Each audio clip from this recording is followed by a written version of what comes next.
2024ರ ಲೋಕಸಭಾ ಚುನಾವಣಾ ಪ್ರಯುಕ್ತ ಜಿಲ್ಲಾ ಪಂಚಾಯತ್, ತಾಲೂಕು ಪಂಚಾಯತ್, ತಾಲೂಕು ಆಡಳಿತ ಮತ್ತು ನಗರಸಭೆ ಕೆಜೆಪುರವರ ಸಹಯೋಗದಲ್ಲಿ ಇಂದು ಸ್ವೀಪ್ ಸಮಿತಿ ವತಿಯಿಂದ ನಗರಸಭಾ ವಾಹನಗಳ ಮೂಲಕ ಮತದಾರರಿಗೆ ಅರಿವು ಮೂಡಿಸುವ ಕಾರ್ಯಕ್ರಮಕ್ಕೆ ಸಹಾಯಕ ಚುನಾವಣಾಧಿಕಾರಿ ಸೋಮಶೇಖರ್ ಅವರು ಚಾಲನೆ ನೀಡಿದರು.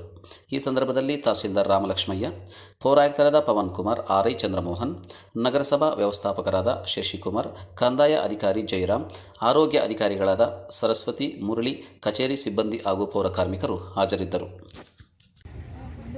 ಎಲ್ರಿಗೂ ನಮಸ್ಕಾರ. ಇಂದು ನಾವು ಲೋಕಸಭಾ ಶಾಸಕ ಚುನಾವಣೆ 2024ರ ಪ್ರಯುಕ್ತವಾಗಿ ನಮ್ಮ ಸ್ವೀಪ್ ಸಮಿತಿಯಿಂದ ಹಾಗೂ ನಮ್ಮ ನಗರಸಭೆ ವತಿಯಿಂದ ಇಂದು ಸ್ವೀಪ್ ಅವೇರ್ನೆಸ್ ಕಾರ್ಯಕ್ರಮವನ್ನು ಹಮ್ಮಿಕೊಳ್ಳಲಾಗಿದೆ.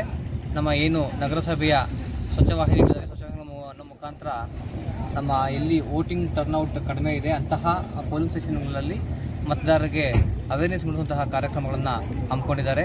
ತಮಗೆಲ್ಲ ಗೊತ್ತಿರೋ ಹಾಗೇನೇ ಏನು ಕಳೆದ ವರ್ಷ ನಮ್ಮ ಲೋಕಸಭಾ ಚುನಾವಣೆ ಹಾಗೂ ನಮ್ಮ ಕಳೆದ ವಿಧಾನಸಭಾ ಚುನಾವಣೆಯಲ್ಲಿ ನಮಗೆ ಶೇಕಡ 100ರಷ್ಟು ಮತದಾನ ಆಗಿರೋದಿಲ್ಲ. ಕೆಲವೊಂದು ಮತಗಟ್ಟೆಗಳಲ್ಲಿ ಶೇಕಡ 50ಕ್ಕಿಂತಲೂ ಕಡಿಮೆ ಮತದಾನ ಆಗಿರೋದನ್ನು ನಾವು ಗಮನಿಸಿದ್ದೇವೆ. ಸೊ ಈ ವರ್ಷ ಏನು ನಮಗೆ ಈಗ ಮುಂದಿನ ತಿಂಗಳಲ್ಲಿ ಚುನಾವಣೆ ನಡೀತಾ ಇದೆ, ಆ ಒಂದು ಚುನಾವಣೆಯಲ್ಲಿ ಎಲ್ಲರೂ ಶೇಕಡ 100ಕ್ಕೆ 100ರಷ್ಟು ಮತದಾನ ಮಾಡುವ ಹಾಗೆ ಪ್ರೇರೇಪಿಸಲು ಹಾಗೂ ಉತ್ತೇಜಿಸಲು ಈ ಒಂದು ಸ್ವೀಪ್ ಕಾರ್ಯಕ್ರಮವನ್ನು ಹಮ್ಮಿಕೊಂಡಿದ್ದೇವೆ. ಅದನ್ನು ತುಂಬ ಯಶಸ್ವಿಯಾಗಿ ನಮ್ಮ ನಗರಸಭೆ ವತಿಯಿಂದ ಮಾಡ್ತಾ ಇದ್ದಾರೆ.